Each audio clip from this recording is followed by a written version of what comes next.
PJJ, dans sa mission d'accompagnement des mineurs délinquants, elle est confrontée à un paradoxe important. On est chargé de prendre en charge les mineurs parce qu'ils ont commis des actes de délinquance. Et donc, a priori, parce qu'ils sont considérés comme étant dangereux pour la société. Je pense que c'est pour ça qu'on nous a demandé d'intervenir aujourd'hui. Voilà, ça part de cette idée-là. Vous avez dans vos établissements, dans vos services, des mineurs qui sont dangereux pour la société. Alors c'est vrai que cette dangerosité, elle est importante et c'est un sujet récurrent. Vous avez tous entendu parler, à un moment ou à un autre, surtout au moment des élections présidentielles et législatives, de ces mineurs qui sont de plus en plus nombreux, qui sont toujours aussi de plus en plus violents et de plus en plus jeunes. C'est quelque chose de fréquent qu'on revoit revenir. C'est vrai que les chiffres sont importants. Le parquet, en 2017, ont traité la situation de 224 000 mineurs au niveau national. Ça représente 3,3% de la population des 10-17 ans en France. C'est-à-dire que 3,3% des mineurs de 10-17 ans sont à un moment donné dans une année passée entre les mains du parquet. Dans ces mineurs sont surreprésentées les questions de violence, des questions qui font peur et qui font écho à l'idée de dangerosité. Donc, les questions de violence volontaire sont surreprésentées également, les questions de viol et de violence sexuelle, qui sont 4 fois plus présentes proportionnellement chez les mineurs que chez les majeurs. Ce qu'il faut noter, et ce qui renvoie aussi à la question de la dangerosité que là je mets en lien avec la peur, c'est que les premières victimes des mineurs sont les mineurs eux-mêmes. Ça, c'est vraiment une constante dans le temps. Les premières victimes des mineurs, en termes de violence sexuelle, etc., vol, les premières victimes des mineurs sont les mineurs.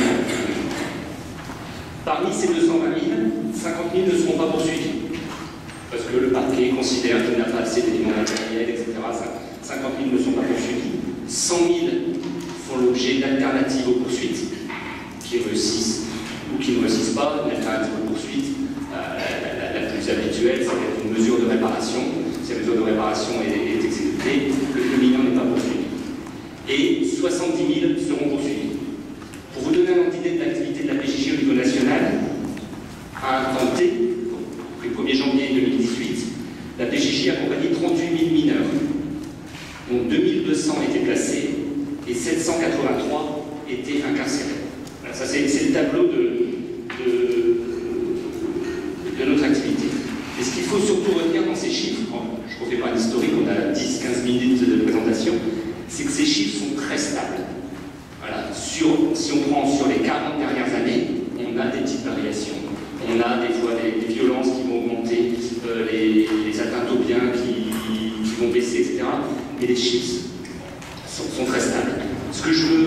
L'idée que j'apprends un petit peu aujourd'hui, c'est l'idée que les travaux qu'a développé M. Laurent Mucchielli, il a permis de mettre en lumière que le sujet central sur la question de la délinquance des mineurs n'était pas tant les faits de délinquance, mais que la perception que la société a de cette délinquance. Les travaux de Laurent Mucchielli montrent qu'il y a 2 facteurs principaux dans la dangerosité des mineurs. C'est la part de mineurs dans la société. Plus une société est jeune, plus l'inquiétude, la perception de la dangerosité face aux mineurs est importante. Il a repris, croisé cette étude sociologique et cette étude démographique. Donc, dès qu'il y a un trou démographique, dès qu'il y a une baisse du nombre de mineurs, alors les trous démographiques majeurs, c'est bien sûr une remontée sur plus d'un siècle. Les trous démographiques majeurs, c'est l'après-guerre. Les 2 après-guerres, trous démographiques, baisse de la crainte face aux mineurs. Mais tout trou démographique fait ça.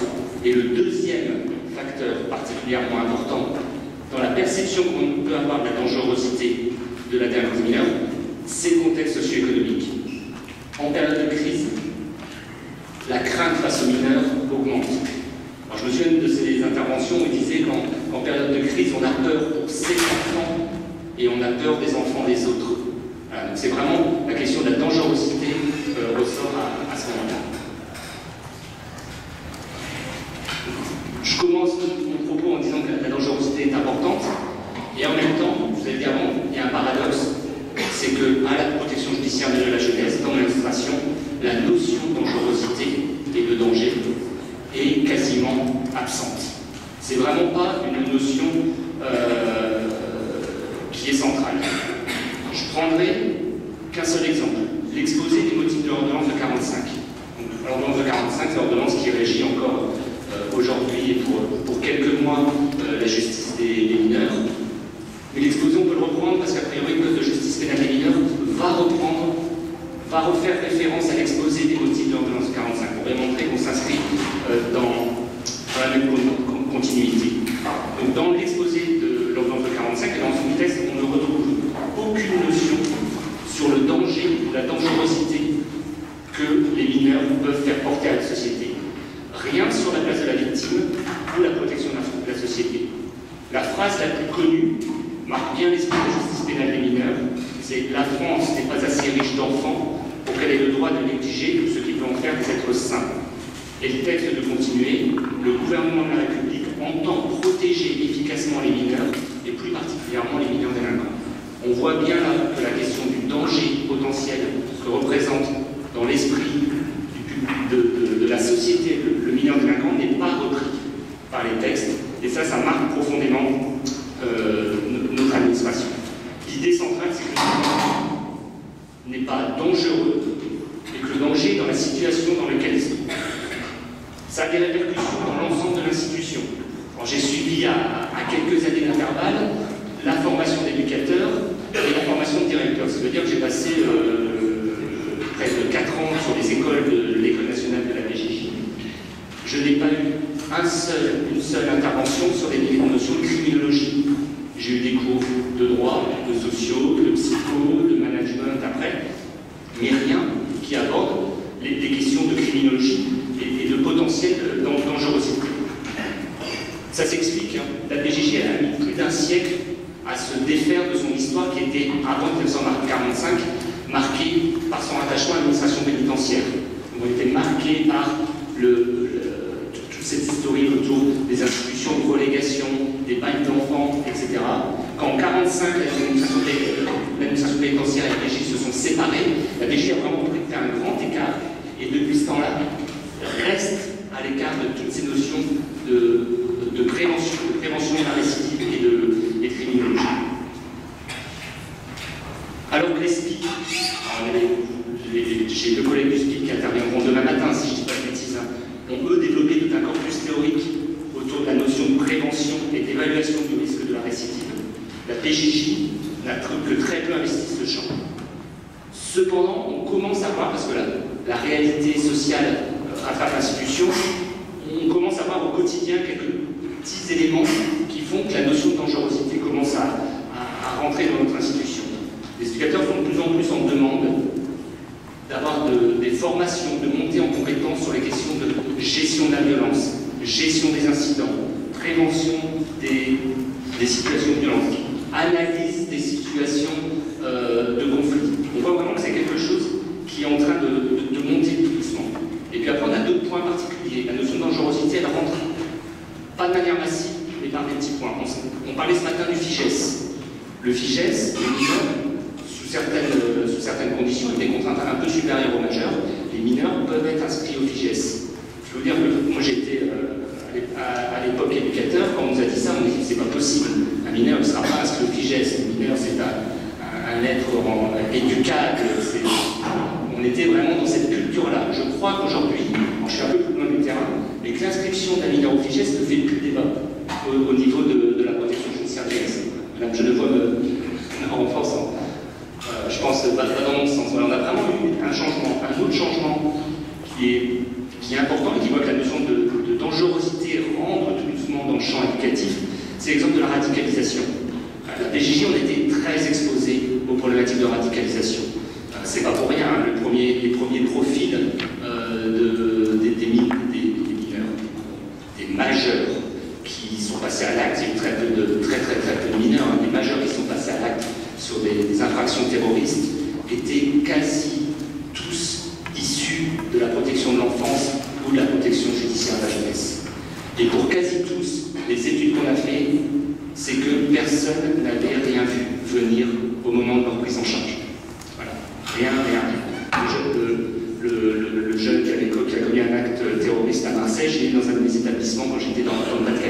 C'est-à-dire jamais personne n'a rien vu. On ne se posait pas la question en termes de dangerosité. Et par ce biais-là, on a commencé à se dire qu'il fallait qu'on soit dans une autre logique.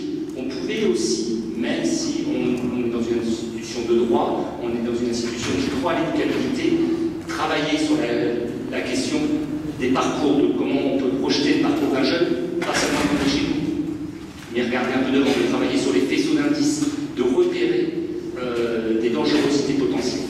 Voilà, c'est des petits points qui, je pense, montrent que l'institution, même si elle est très marquée sur sa question d'éducabilité, est en train tout doucement de bouger.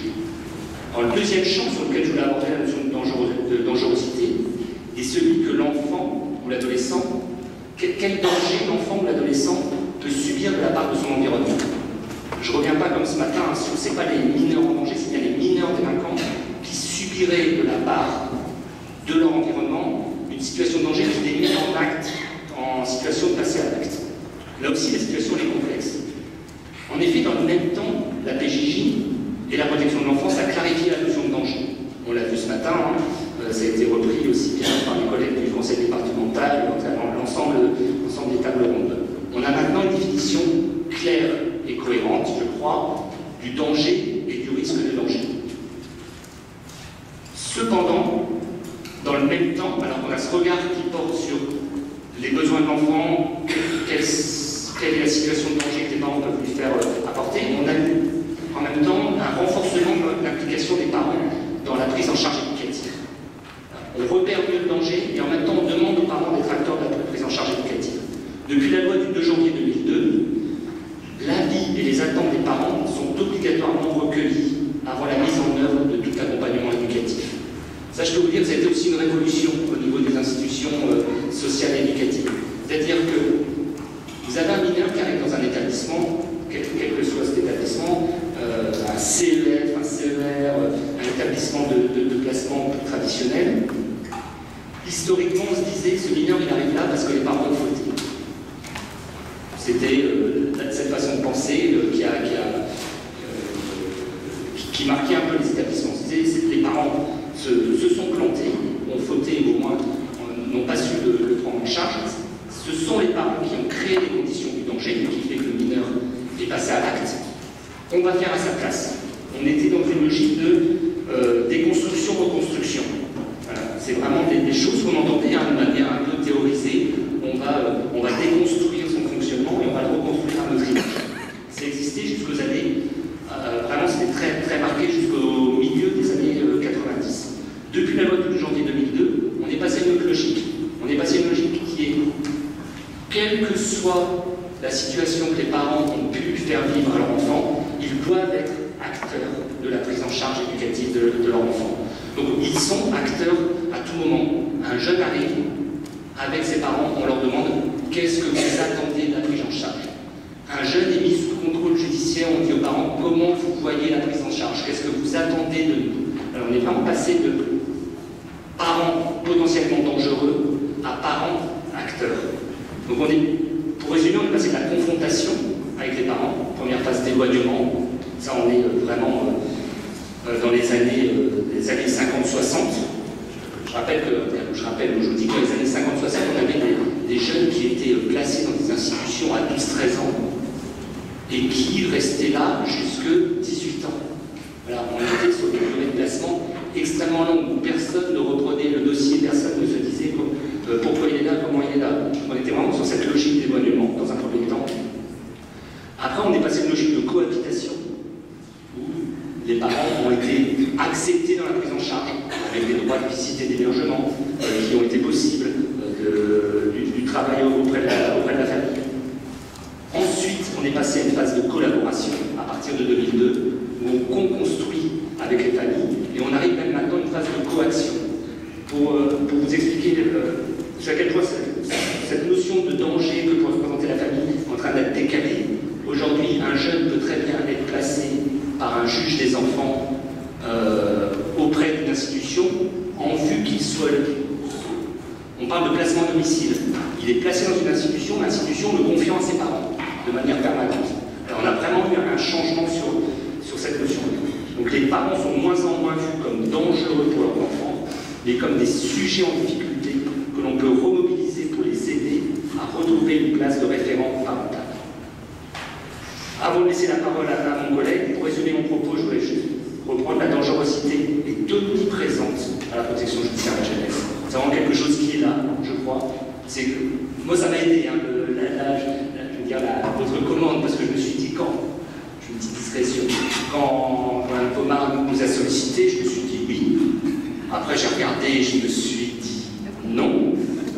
J'ai interrogé pas mal de collègues à travers toute la France qui, je sais, aiment bien réfléchir, interviennent, tout ça. Je leur ai dit, est-ce que vous pouvez m'aider à trouver qu'est-ce qu'on dit à réfléchir sur la dangerosité des mineurs?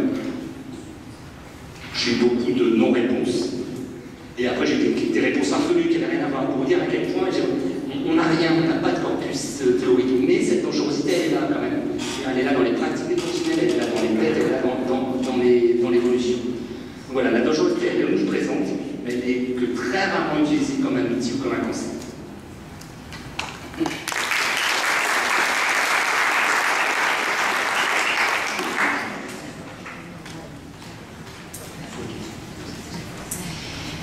Merci beaucoup. Je vous propose d'ouvrir un petit temps de questions, puisque notre intervenant devra malheureusement nous quitter, il a d'autres obligations. Donc la parole est à la salle.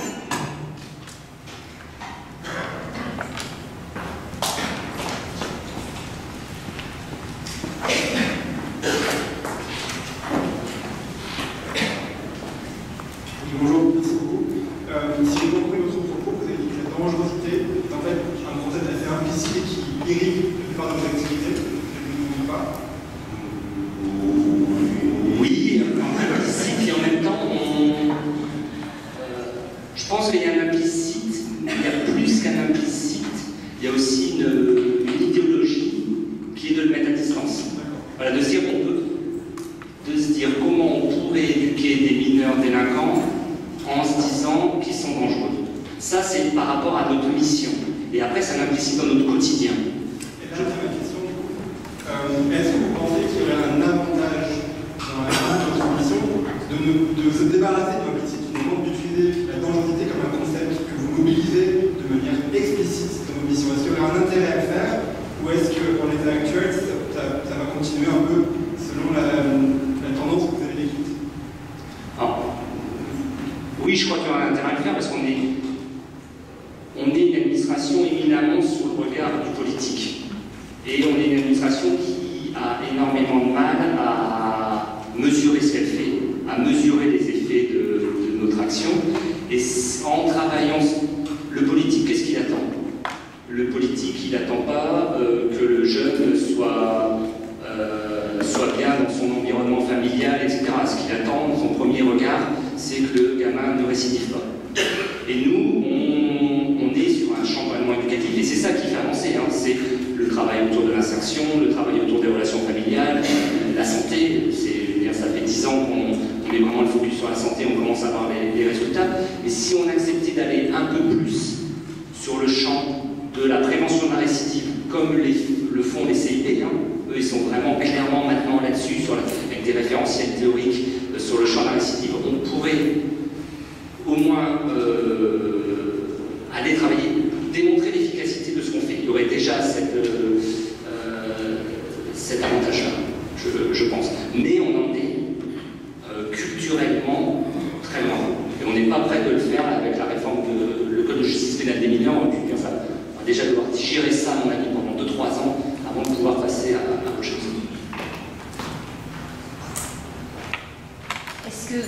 Est-ce que je me trompe si je retiens l'idée selon laquelle, moi c'était mon impression de départ, donc c'est pour ça que je voudrais vous entendre là-dessus, que finalement aujourd'hui quand on s'interroge au sein de la DGJ sur la dangerosité c'est souvent après coup.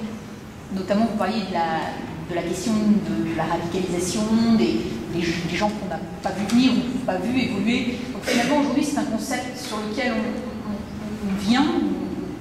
revient après coup quand il y a eu peut-être des choses un petit peu extrêmes qui se sont produites, mais on n'y pense pas de manière anticipée, si je puis dire. Je crois que vous avez raison. Ouais. On y revient après aussi parce qu'on a des mineurs. Nous, on a un regard sur le on ne maîtrise pas le temps. Il y a vraiment une vraie rupture entre le passage mineur-majeur. Donc en plus, on ne sait pas ce qu'ils deviennent en général. Donc ça, c'est une vraie difficulté. Hein. On ne peut pas mesurer l'effet de notre action au sens criminel, parce qu'une fois qu'ils ont 18 ans, il n'y a statistiquement aucun droit. La CNIL refuse tout croisement entre l'administration pénitentiaire et la PJJ. Donc on est perdu. Donc on regarde après coup sur les choses importantes. Et même dans le fonctionnement de l'administration, oui, on est en train de développer une forme de culture du danger après coup. Là, on a une démarche qu'on appelle rétex. C'est un peu à la mode hein, dans les administrations. C'est retour d'expérience. C'est analyser les incidents, donc les situations de danger, après coup. Pour l'instant, on en est à ça. L'idée étant de capitaliser sur ces retours d'expérience pour après être capable d'éviter des situations de danger. On en est, à mon avis, pas encore là. Pour l'instant, on ne voit pas les résultats du tout de ce côté.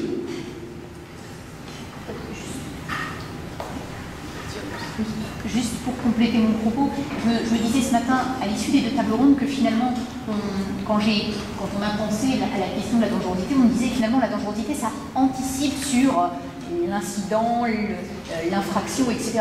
Sauf qu'on a vu finalement qu'on s'interrogeait aussi sur la dangerosité qui subsiste après les faits, après l'acte. Et au-delà de cette première approche, avant l'infraction, il faudrait pouvoir anticiper la dangerosité, mais souvent on la regarde aussi après. Subsiste-t-il de la dangerosité après la peine, etc. Là, c'est aussi le prisme. En fait, je me rends compte qu'on réfléchit beaucoup, très souvent à la dangerosité a posteriori, plutôt que l'envisager a priori. Voilà. Partage.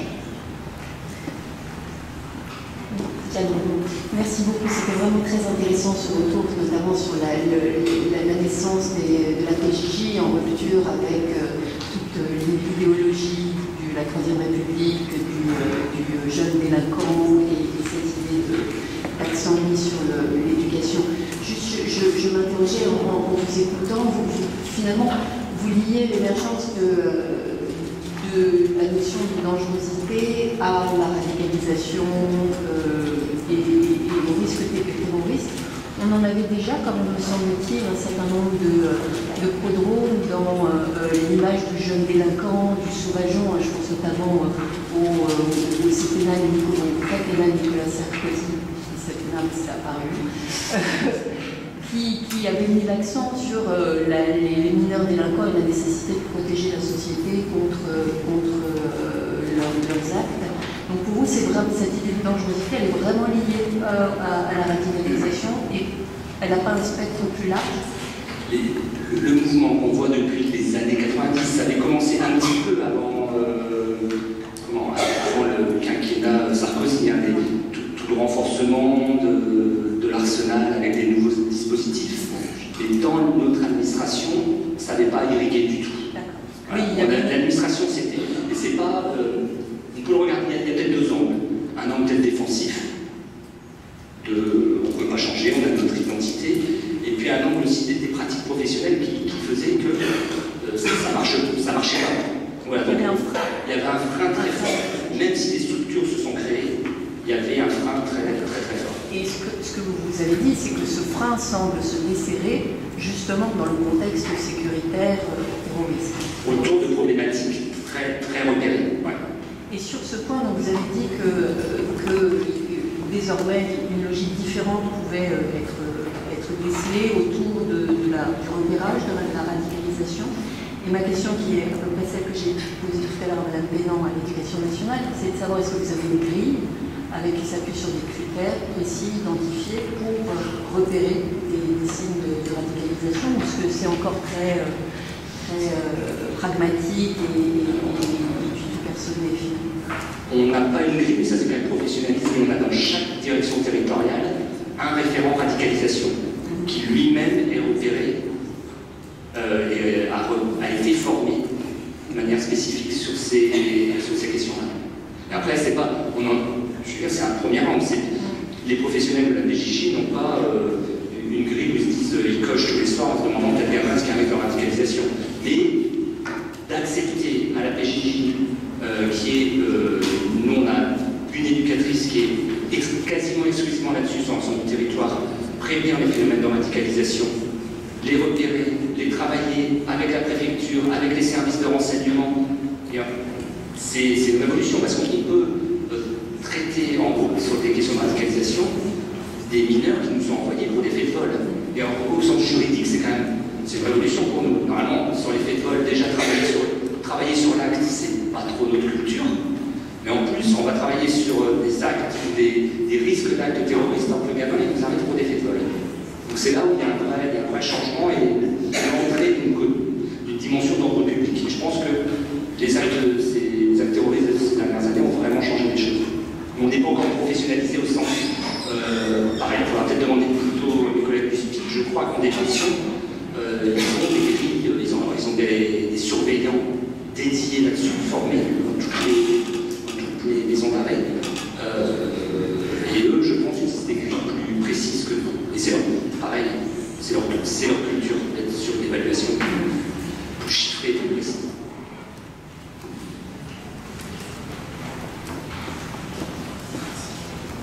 Bonjour, Romain, merci pour cette intervention qui était effectivement sur l'émergence de ce concept de dangerosité en matière pénale. Je suis enseignant en matière pénale et je partage votre avis sur le fait que c'est un concept qui a émergé tardivement en réalité en droit. Alors, c'est vrai qu'on trouve des racines dans la criminologie, l'école positiviste italienne, dans les criminologies du 19e siècle, mais ça ne pas vraiment la sphère du droit positif. Et en réalité, ce concept devient opératoire, il intègre les textes, notamment le code pénal, vraiment en 2008. Ça veut dire que le concept de dangerosité est présent en matière pénale. C'est lui qui dirige toute la matière, au fond, c'est le fondement de la matière pénale, en lutte contre la dangerosité des individus. Mais ça devient un critère vraiment opératoire à partir de 2008, et notamment pendant le quinquennat de Nicolas Sarkozy, ça c'est vrai, notamment avec cette loi qui est extrêmement importante pour les pénalistes, le 25 février 2008. On crée la rétention de sûreté, la surveillance de sûreté, et là on intègre dans les textes le concept de dangerosité, on en fait un concept opératoire. Ça veut dire que là, on officialise en réalité quelque chose qui était souterrain, devient un instrument technique dont doivent se saisir les magistrats, les experts, avec toutes les difficultés évidemment que ça suscite en termes d'évaluation. On y reviendra sans doute demain. Donc, en fait, dans vos propos, je retrouve vraiment ce qui s'est passé en matière pénale, c'est un concept qui était présent et qui devient un concept émergent, opératoire, finalement, très récemment. Donc, voilà, on dirait dessus. Je pense que la loi de 2008 ne concernait pas du tout les mineurs. Je pense qu'il n'y avait rien sur les mineurs. Non, là, moi je parlais de la justice pénale et des majeurs. Là, c'est la rétention de sûreté et puis l'irresponsabilité pénale des majeurs. Ouais, effectivement. Sur la criminologie, moi je me souviens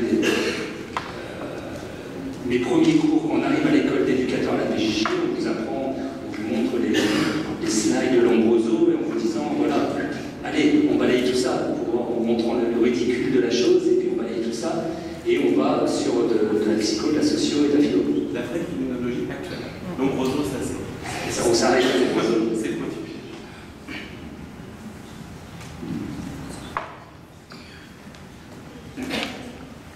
Merci. J'étais très intéressée, interpellée parce que ce que vous nous avez dit sur le rôle des parents. Si je vous ai bien suivi, ces parents sont passés de suspects, coupables, responsables de la tournure de l'enfant à acteurs, co-acteurs, un interlocuteur qu'on mobilise pour essayer de rétablir ces situations. Mais ma question est très concrète. J'imagine que vous êtes confronté à des situations familiales difficiles, pour le moins. Est-ce que cette réaction, cette collaboration, dans les faits, concrètement, se passe bien? Est-ce que les parents sont rétifs? Est-ce qu'au contraire, ils sont violents pour ce genre d'association? J'aurais aimé avoir votre expérience sur votre sentiment. Mon expérience, on ne peut pas généraliser, mais on est très surpris. Car moi, j'ai déjà été très surpris de...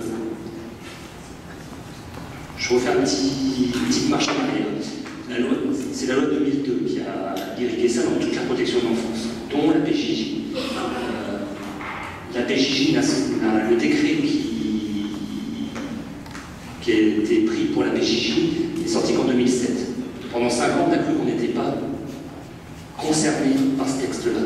Pendant 5 ans, pendant 4 ans, et pendant 1 an, on travaillait pour dire qu'on était concerné. Voilà.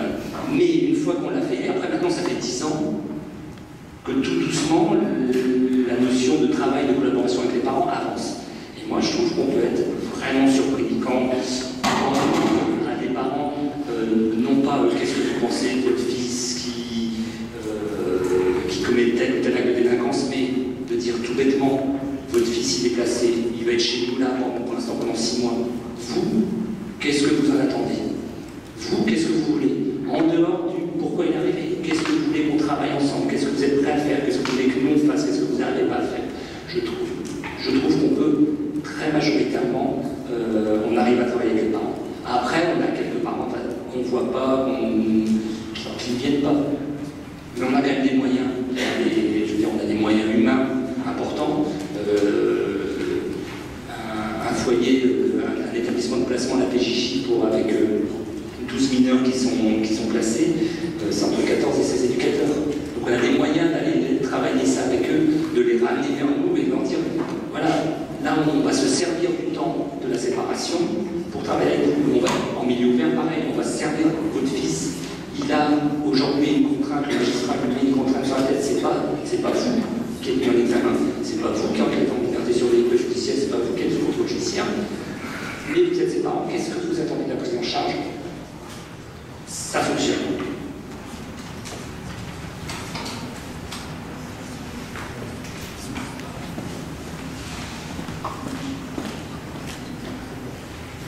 Bonjour, moi je suis avocat et je voudrais rebondir sur ce que vous venez de dire en termes d'expérience. Moi j'ai assisté à des audiences au tribunal pour enfants où j'ai vu une maman se lever et dire au juge je vais aller en prison sur un mineur qui avait un enfant.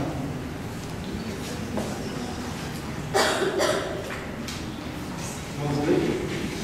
Donc je disais un retour d'expérience, je suis avocat et un retour d'expérience au tribunal pour enfants où j'ai vu une maman, c'est une situation que j'ai vécue plusieurs fois où les parents disent au juge mettez-le en prison, moi je ne m'en sors pas. Donc il y a quand même aussi vraiment des parents qui démissionnent et qui sont immédiatement perdus, qui sont prêts à choisir la solution sans peut-être mesurer les conséquences réelles de l'enfant, sans imaginer qu'il peut y avoir une protection pour leur enfant, qui vraiment demande à la justice de mettre l'enfant en prison si ça allait être une solution. Moi je pense qu'il ne faut pas une maman qui dit ça, c'est pas pour ça qu'après quand le jeune est dans un service de la PJJ, on ne doit pas aller la rechercher et lui dire voilà, à un moment vous avez été complètement dépassé, à un moment vous étiez usé, vous n'en pouviez plus, mais maintenant là, aujourd'hui, on est, nous professionnels de l'éducation avec vous, qu'est-ce que vous attendez de nous? Qu'est-ce qu'on peut faire avec vous? C'est pas... Moi j'ai vu des parents se remobiliser après des grosses situations de rupture. On peut... La vérité de l'audience n'est pas la vérité du temps de l'éducation. On sait que dans l'audience, il y a des choses qui jouent, il y a la théâtralisation de l'audience qui est compliquée à gérer pour les parents. Et après, nous, on a 6 mois, 1 an, 2 ans. En moyenne, on accompagne les jeunes qu'on accompagne, on les accompagne pendant 2 ans. Voilà. On a le temps de travailler, donc tout se fait pas très vite. Et c'est pas parce que les parents réagissent comme ça qu'on doit ne pas essayer de les associer.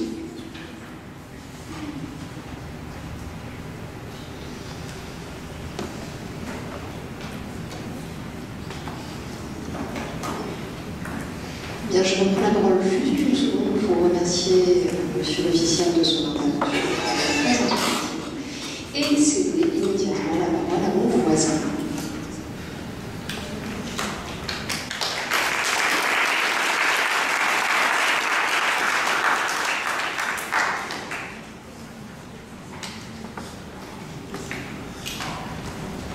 Bonjour à tous et à toutes.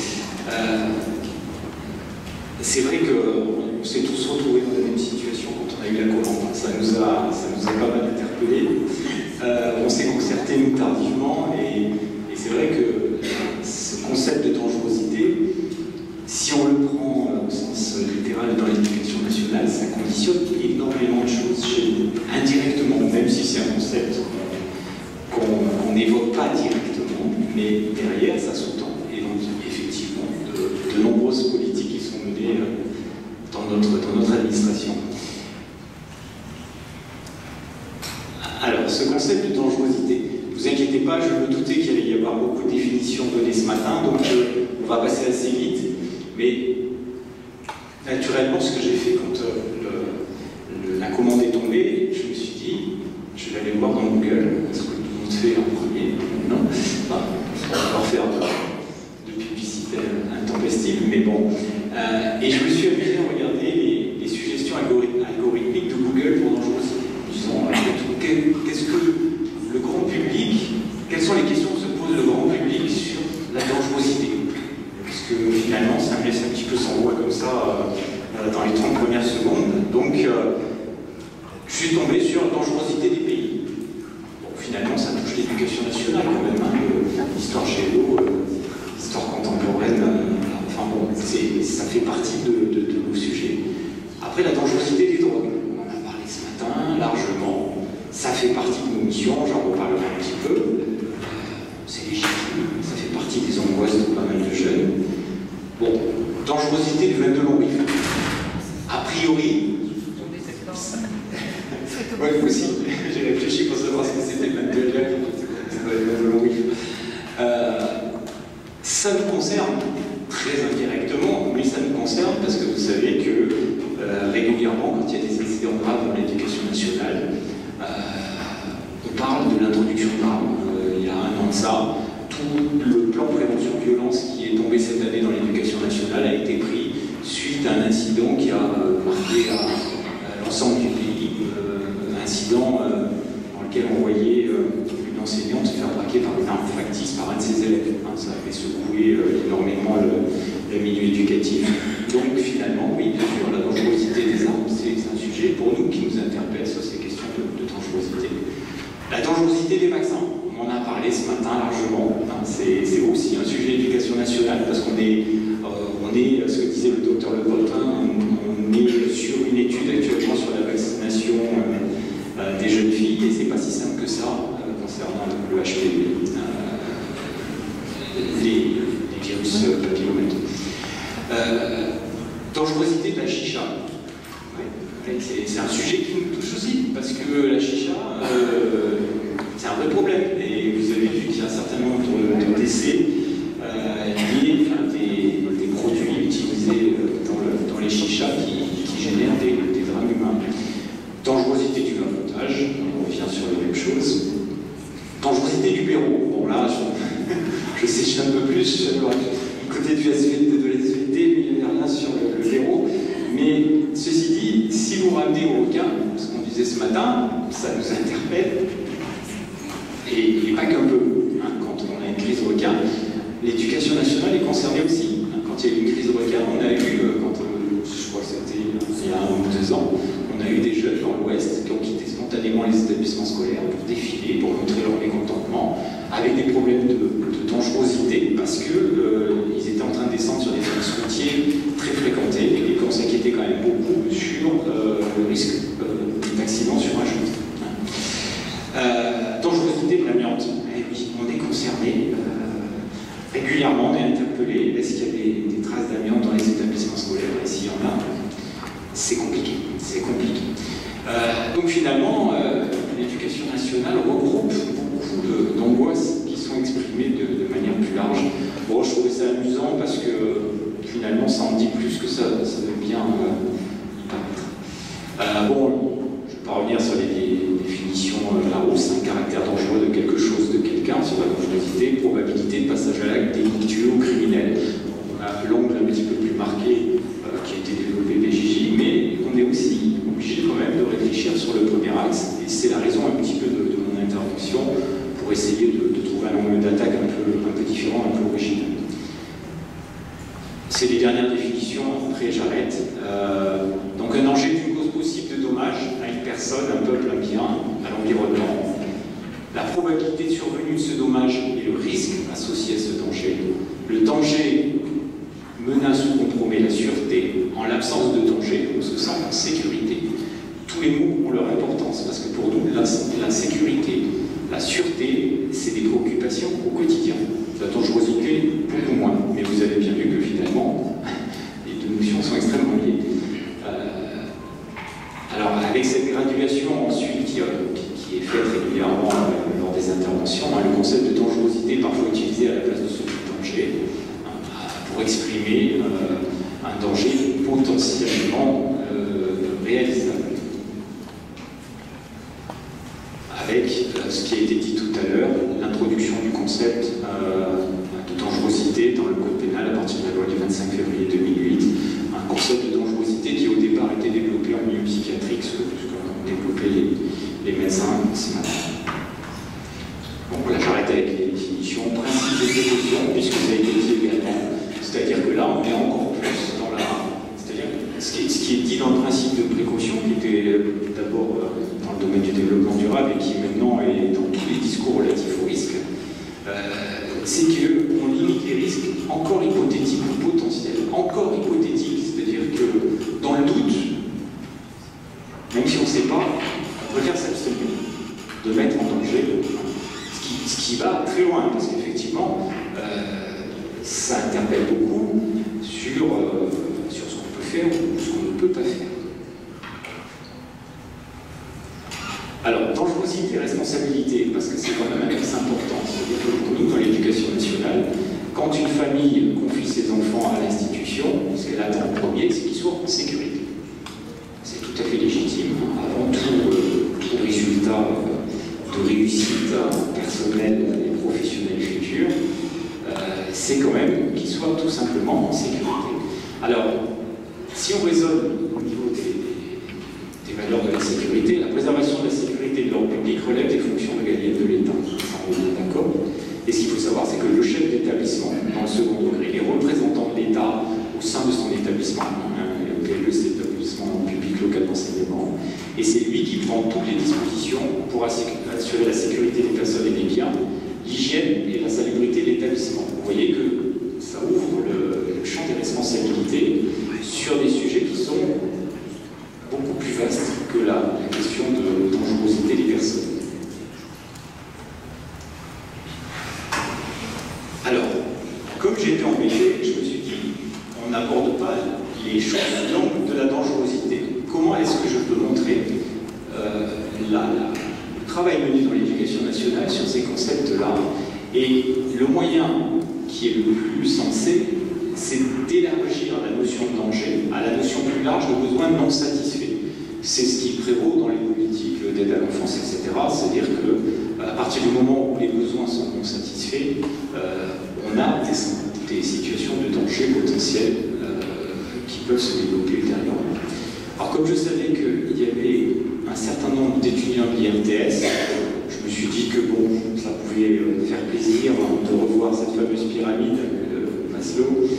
Pas pour ce qu'elle veut représenter, hein, simplement puisqu'elle est contestée sur le modèle, parce que tout est en interaction et que c'est un peu rapide, mais c'était une façon d'aborder finalement les différentes questions que je voulais décliner sous le nom de l'éducation nationale. Donc à la base de la pyramide sur les besoins fondamentaux, c'est les besoins physiologiques. Donc je me suis posé la question, par rapport aux besoins physiologiques, quel est le rôle de l'école? Et les besoins physiologiques, c'est l'école maîtrise de prévention. Et vous allez voir qu'on retombe sur les questions de dangerosité indirectement. Hein, donc sur les actions santé, on en a parlé beaucoup ce matin sur les conduites addictives, mais on aurait pu parler beaucoup sur l'éducation nutritionnelle, la promotion de l'activité physique, l'éducation à la sexualité. C'est les trois grands sujets avec les conduites addictives qui sont des sujets repères, quelles que soient les académies en matière de prévention. Et puis la sensibilisation de la vaccination aussi. Donc c'est des sujets qui ouvrent déjà largement. L'éducation au développement durable. La deuxième chose que j'ai faite en regardant sur Google, je me suis dit finalement, qu'est-ce qui est le plus dangereux? À part la mort, on l'a dit ce matin. C'était un peu...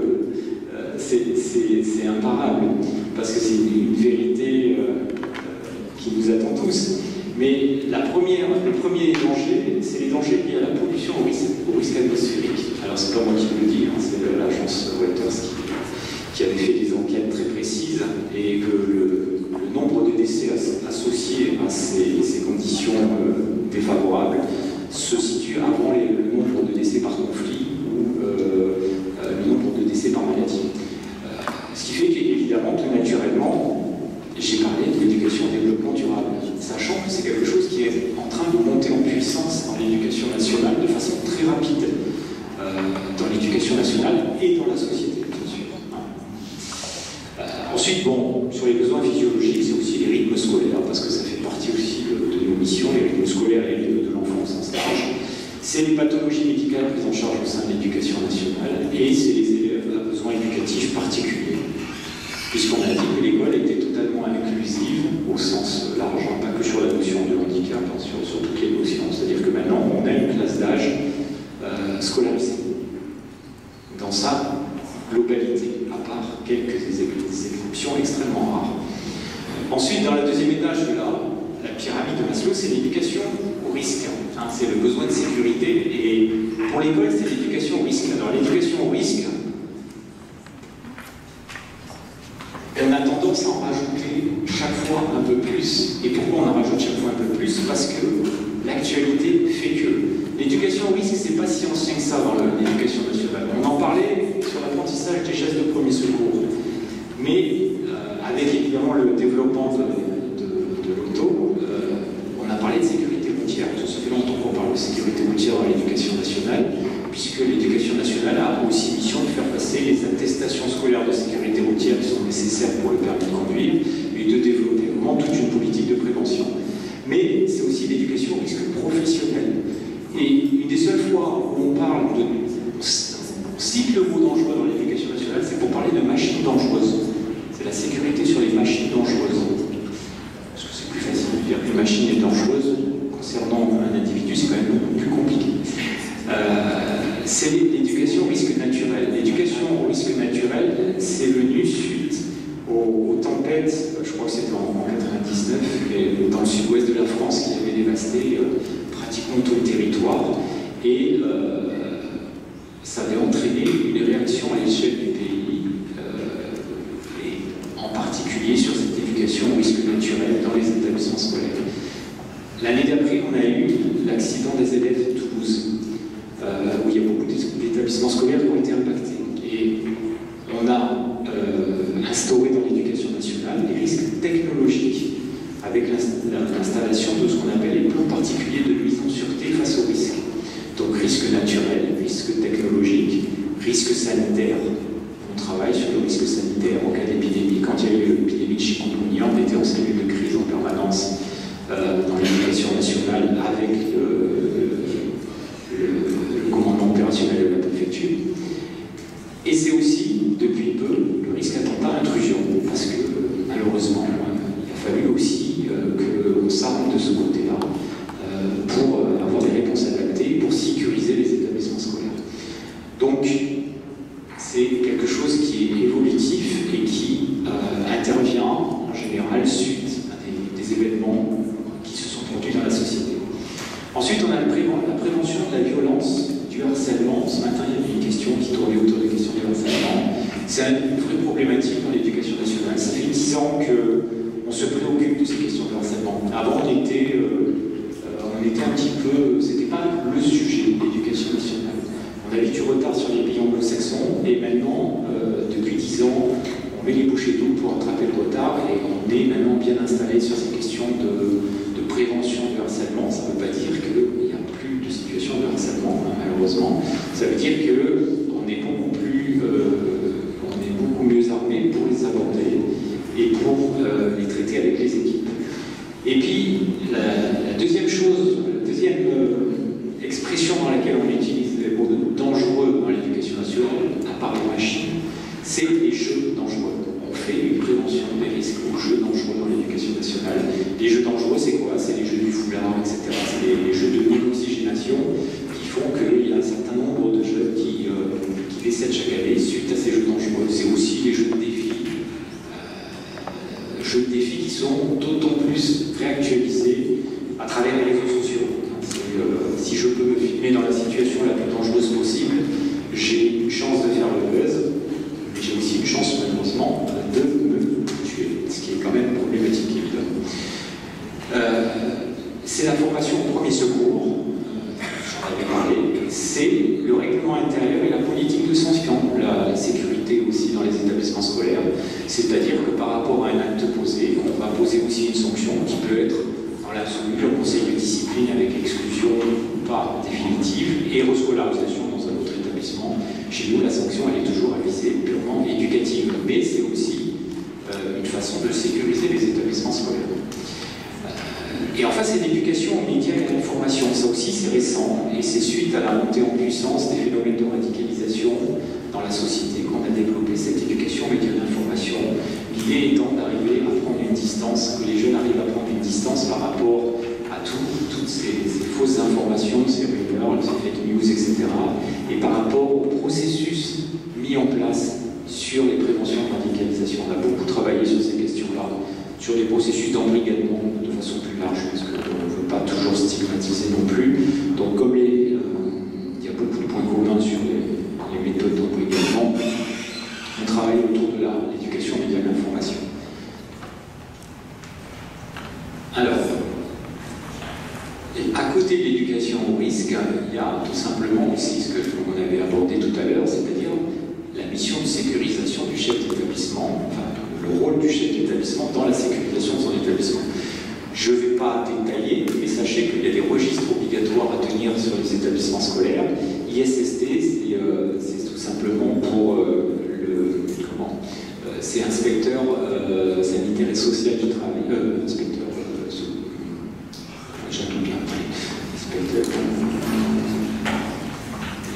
avant c'était inspecteur hygiène et sécurité, je ne sais plus les sites exactement. Enfin bon, leur mission c'est vraiment de travailler autour des établissements scolaires sur le côté un petit peu plus technique. Je vous ai parlé des plans particuliers de mise en sûreté. Il existe aussi des registres de danger grave et imminent, un dossier technique amiante, un registre de santé et de sécurité au travail, un registre de sécurité incendie avec des obligations comme attentat à intrusion de faire des exercices régulièrement dans les établissements scolaires, et un document unique d'évaluation des risques professionnels. Vous voyez que c'est quand même très contraignant, et c'est tant mieux que ce soit très contraignant, parce que c'est la sécurité des jeunes qui est en question. C'est aussi une formation à la gestion de crise. Tous les personnels d'encadrement bénéficient de formation à la gestion de crise. C'est important parce que les établissements scolaires, surtout à La Réunion, on a des établissements scolaires de grande taille, les lycées professionnels en termes d'effectifs, c'est à peu près le double des lycées professionnels de métropole. Donc cette question de gestion de crise, elle est quand même très complexe. Quand vous avez 1000 élèves sur une responsabilité, il faudra mieux réfléchir à ce que peut être une gestion de crise. C'est aussi le règlement intérieur, dont on a parlé, c'est la prévention de la radicalisation, on en a parlé tout à l'heure, mais ce qu'il faut savoir, c'est que dans le plan national de prévention de la radicalisation qui est sorti l'an dernier, le premier échelon de ce plan, c'est l'éducation nationale.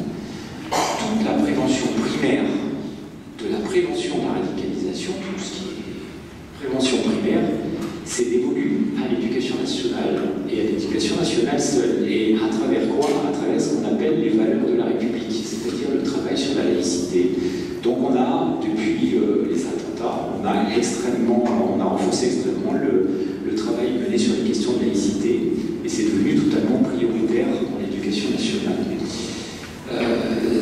Sur ces questions de prévention de la radicalisation, on peut reprendre beaucoup de choses qui ont été dites précédemment dans l'intervention, parce que c'est un sujet qui concerne aussi les jeunes. Donc on a parlé de l'éducation aux médias et à l'information, qui est le moyen d'aborder les questions de prévention de radicalisation avec les jeunes également. Et puis c'est aussi une sensibilisation évidemment autour de certains types de personnel pour créer quand même un réseau de vigilance, pour ne pas être totalement pris au dépourvu. Le travail se fait en interservice maintenant, c'est-à-dire que l'éducation nationale est partenaire au même titre que la PJJ ou les autres services de l'État. Et on travaille sur des grilles communes, et on travaille toujours dans l'intérêt des jeunes à travers les cellules de prévention de la radicalisation et d'aide aux familles. On a été beaucoup saisis dans l'éducation nationale au début, quand il y a eu la vague de départ en Syrie. Parce qu'on avait beaucoup de jeunes filles, c'était souvent des jeunes filles, dans les cas qu'on avait amené à traiter, qui étaient sur les réseaux sociaux, qui étaient en contact avec un correspondant dans un pays étranger, et visiblement avec un correspondant qui n'était pas toujours de très bons conseils, avec des transferts un petit peu affectifs de la part des jeunes filles, et souvent des parents extrêmement démunis, et c'est souvent à la demande des parents que on est amené à évoquer ces problèmes. Et il y a tout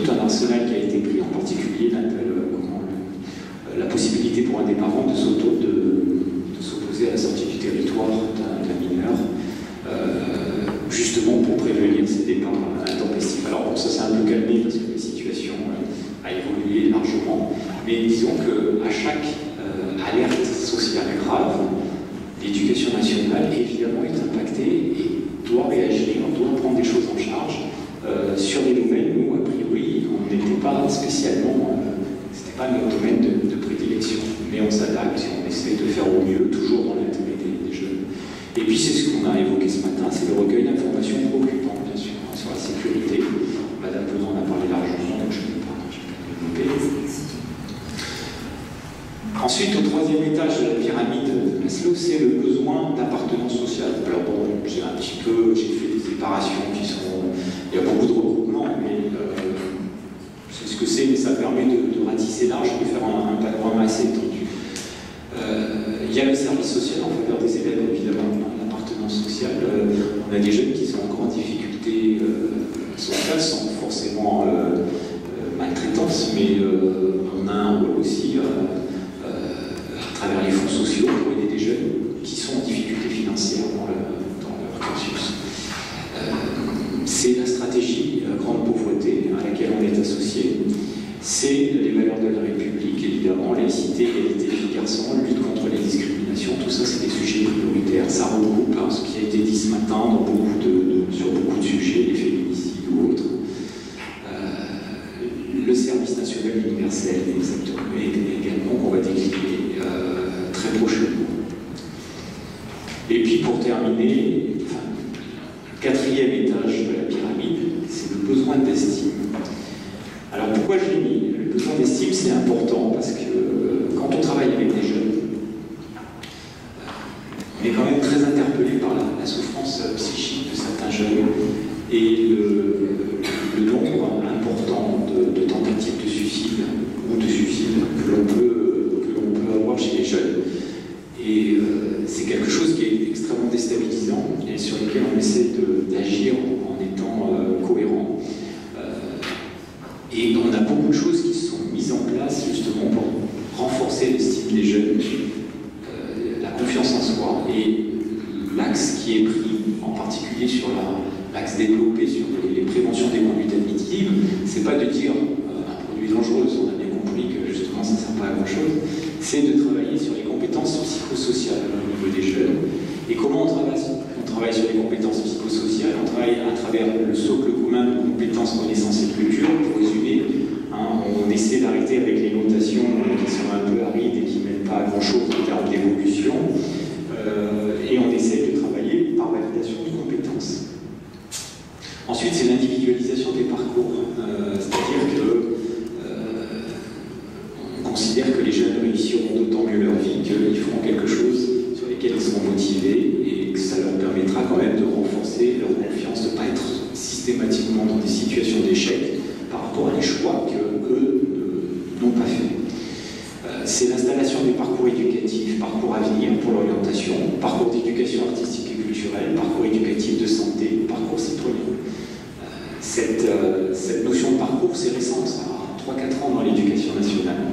Donc c'est en train de s'installer et tout ça, c'est vraiment pour essayer de travailler à l'épanouissement des jeunes. Et puis c'est la revalorisation de l'oral, ça fait partie aussi de la chose. Ensuite, c'est l'évaluation des pratiques pédagogiques. On essaie de renforcer les pratiques collaboratives, c'est le travail sur l'empathie depuis le plus jeune âge. C'est la meilleure prévention du harcèlement, le travail sur l'empathie. Quand on travaille sur l'empathie avec des jeunes, à l'école primaire, à l'école élémentaire, à l'école maternelle, en général, on arrive à résoudre les situations de harcèlement ultérieures qui pourraient se développer. Et puis, ce que je vous disais, c'est le dépistage et la prise en charge du mal-être chez les jeunes. Et on est même en train de discuter avec l'Agence régionale de santé, l'ARS, sur les premiers secours en santé mentale à destination des jeunes, comme l'éducation aux premiers secours. Les premiers secours en santé mentale, c'était quand même quelque chose d'extrêmement nouveau et ambitieux. Et le dernier étage, c'est quoi? C'est le besoin de s'accomplir dans la pyramide de Maslow. Le besoin de s'accomplir, c'est un peu la finalité quand même de notre institution. C'est la réussite pour tous les élèves. C'est l'objectif objectifs au centre des réformes actuelles, et ça passe en particulier par le développement et le renforcement de l'éducation prioritaire sur les territoires qui sont les plus démunis et sur lesquels la réussite n'est pas forcément identique pour tous. Voilà, donc là c'est le cadre large de l'intervention, mais je pense qu'il doit y avoir pas mal de questions parce que vu la multitude de sujets, donc je me tiens à disposition.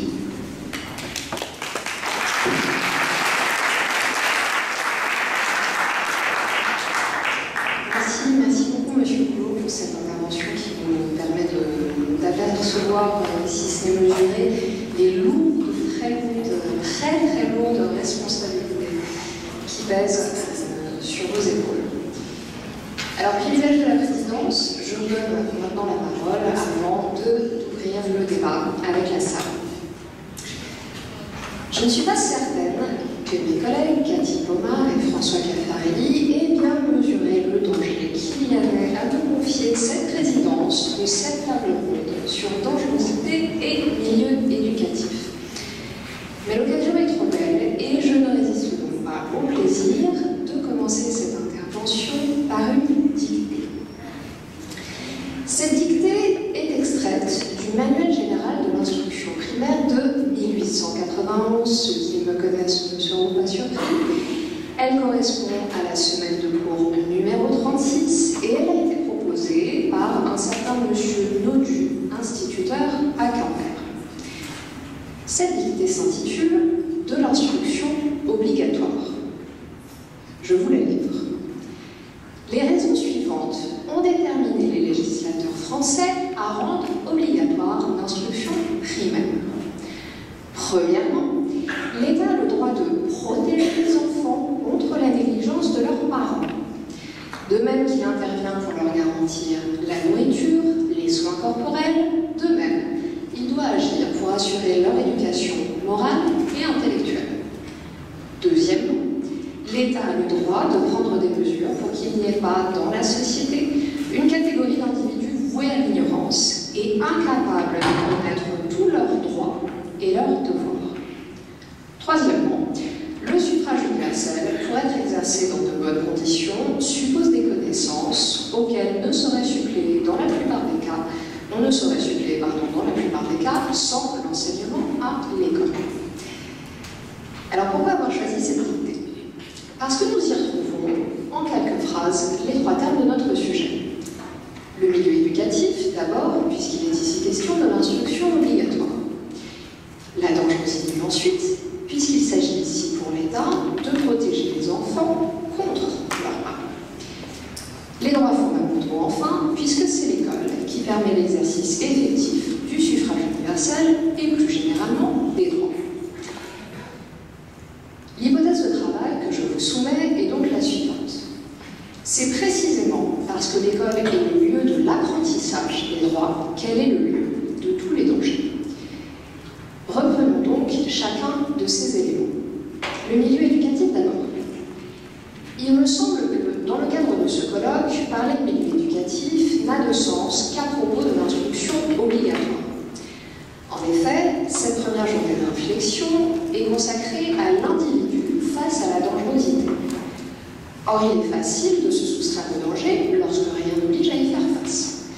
Par conséquent, c'est de l'enseignement obligatoire et seulement de celui-ci que je traiterai dans les pages qui suivent. À cet égard, quelques éléments de droit positif doivent être rappelés. Du point de vue constitutionnel, l'article 13 du préambule de la Constitution de 1946 dispose notamment l'organisation de l'enseignement public gratuit et laïque à tous les degrés est un devoir de l'État. Du point de vue législatif, maintenant, cette obligation a été reprise par l'article L141-1 du Code de l'éducation. En outre, l'article 11 de la loi pour une école de la confiance, qui a été adoptée très récemment, le 28 juillet dernier, a abaissé l'âge de l'instruction obligatoire à 3 ans pour des motifs sur lesquels je reviendrai tout à l'heure.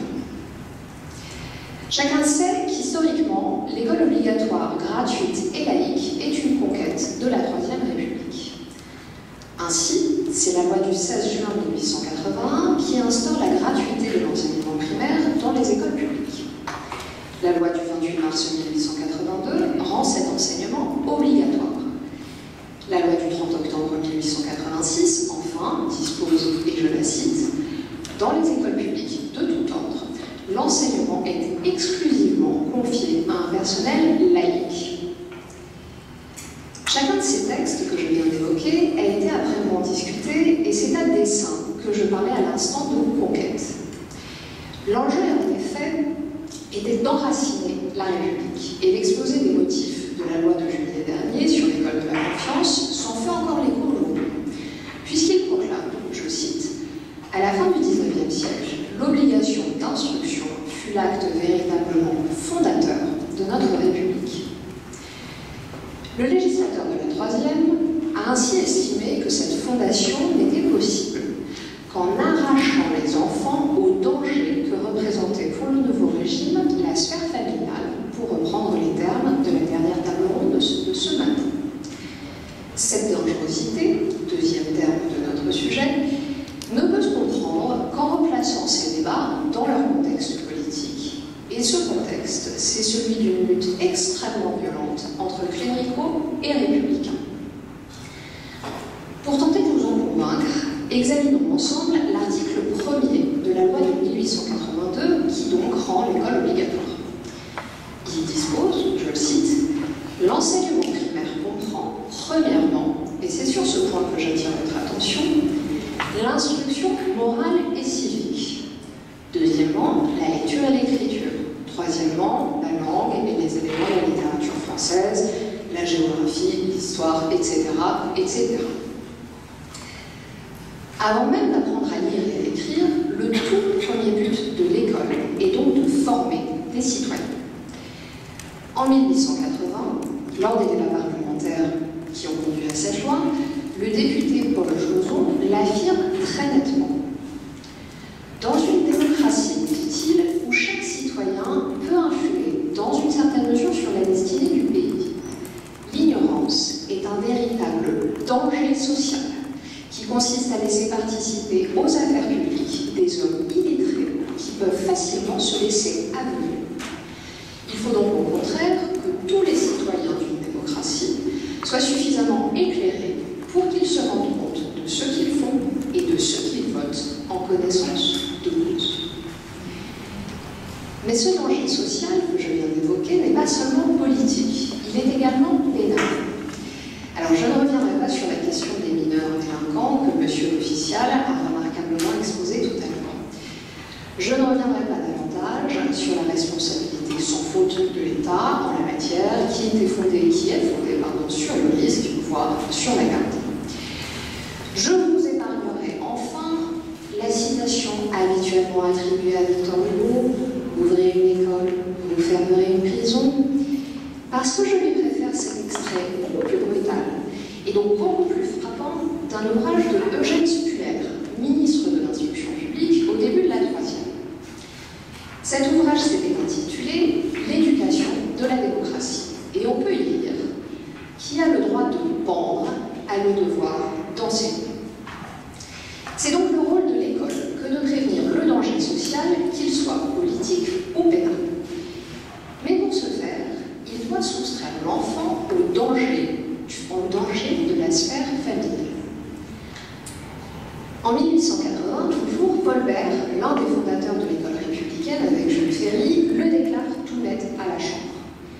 Les enfants appartiennent à la République avant d'appartenir à leurs parents, me dit-il. C'est donc par l'école et contre le pater familias que la République veut l'emporter.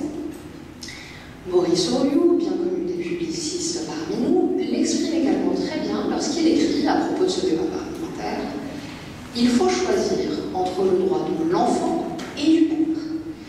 Les droits de l'enfant cadrent avec une constitution aristocratique. Ils cadrent très mal avec une constitution démocratique comme l'est la nôtre. La logique de la démocratie, conclut-il, est de donner la préférence aux droits qui profitent au plus grand nombre. »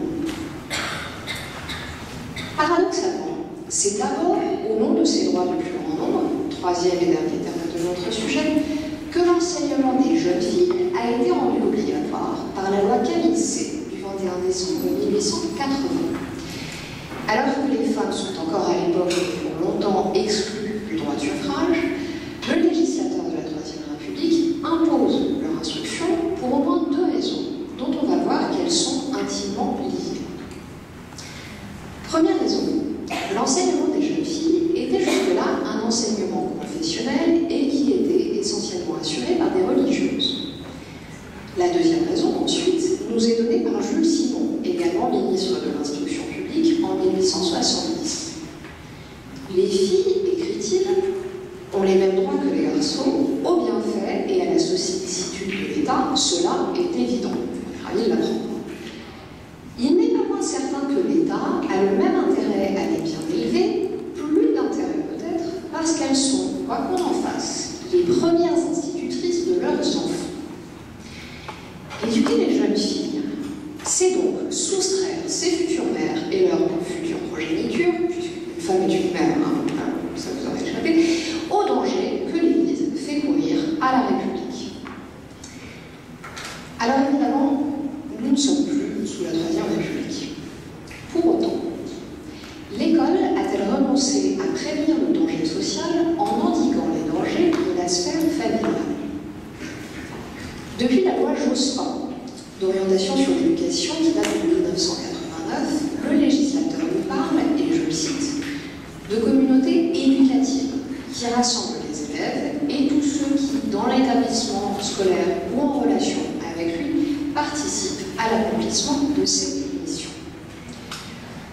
En vertu de l'article L. 111-4 de l'actuel Code de l'éducation, font partie de cette communauté, dit la loi, les parents qui participent, je la cite toujours, à la vie scolaire et au dialogue avec les enseignants. Et pourtant, quelques éléments permettent de douter de cette participation des parents.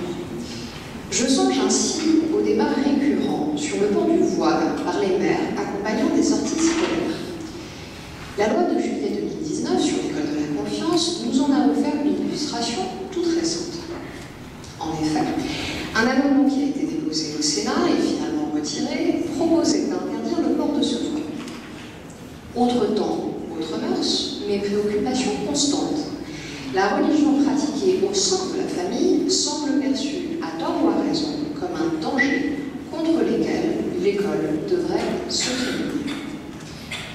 Toujours à propos de cette loi de juillet 2019, un autre amendement, toujours déposé au Sénat, proposait de supprimer les allocations familiales en cas d'absentéisme de l'élève. Sous la Troisième République, le père de famille qui ne scolarisait pas son enfant pouvait être poursuivi pénalement. Aujourd'hui, une partie de la représentation nationale entendait prendre des sanctions financières contre les parents que notre dictée aurait qualifiés de négligents. Mais cet amendement, finalement, a été retiré et ce n'est donc ni l'esprit ni la lettre de la loi de juillet 2019. En effet, je l'évoquais en commençant, l'âge de l'obligation scolaire a été abaissé désormais à 3 ans. Dans son exposé des motifs, le législateur explique que l'école maternelle, je le cite, est tout à la fois le tremplin vers la réussite, le foyer de l'épanouissement des élèves et surtout le creuset de la réduction des inégalités sociales. Sur le site internet du ministère de l'Éducation, on peut lire la chose suivante: l'enseignement préélémentaire joue un rôle décisif dans la réduction des inégalités dès le plus jeune âge. Cette fois-ci, c'est un autre danger social et familial que l'école combat. Et ce danger, c'est la pauvreté. Mais cette assistance aux familles ne doit pas masquer une autre réforme législative récente. Et je pense ici à la loi du 13 avril 2018 visant à simplifier et mieux encadrer le régime d'ouverture et de contrôle des établissements privés hors contrat. Jusqu'à présent, en effet, je vous ai principalement parlé de l'enseignement public qui doit être, comme vous le savez, laïque. Les spécialistes de droit administratif ici connaissent bien d'ailleurs l'arrêt habilitaire du Conseil d'État de 1912 par lequel ce juge estime légal le refus du l'agrégation de philosophie, notre abbé Bouter. Le motif de ce refus, et je le cite, était que l'État ecclésiastique s'oppose à ce qu'il soit admis dans le personnel de l'enseignement public cet abbé dont le caractère est la laïcité. Mais, si l'instruction est obligatoire, les parents peuvent choisir d'inscrire leurs enfants dans un établissement privé et qui souvent sera confessionnel. La loi d'avril 2018 vise plus précisément les établissements privés hors contrat. Et elle clôt une discussion amorcée après les attentats de 2015, dont il a été beaucoup question aujourd'hui. En effet, lors des débats sur la loi Égalité et Citoyenneté de décembre 2016, le Parlement s'était inquiété de la multiplication de ces structures, donc ces établissements privés hors contrat, au regard du risque de radicalisation islamique. Et il avait donc remplacé le régime de déclaration préalable existant par un régime d'autorisation d'ouverture de ces établissements. Mais cette disposition avait été finalement censurée par le Conseil constitutionnel qui estimait qu'il y avait là une atteinte potentiellement excessive à la liberté de l'enseignement. La loi de 2018, que j'évoquais à l'instant, a donc finalement maintenu le système de la déclaration préalable, mais elle a harmonisé et clarifié les motifs d'opposition à l'ouverture d'un tel établissement. Désormais, et c'est notre droit positif, le maire, le recteur, le préfet ou le procureur de la République dispose d'un délai de 3 mois pour s'y opposer au motif, et je cite, de la protection de l'enfance et de la jeunesse. La persistance de cette idée de protection, souvenez-vous de notre idée, démontre s'il était besoin que le milieu éducatif n'ignore pas le danger. Je vous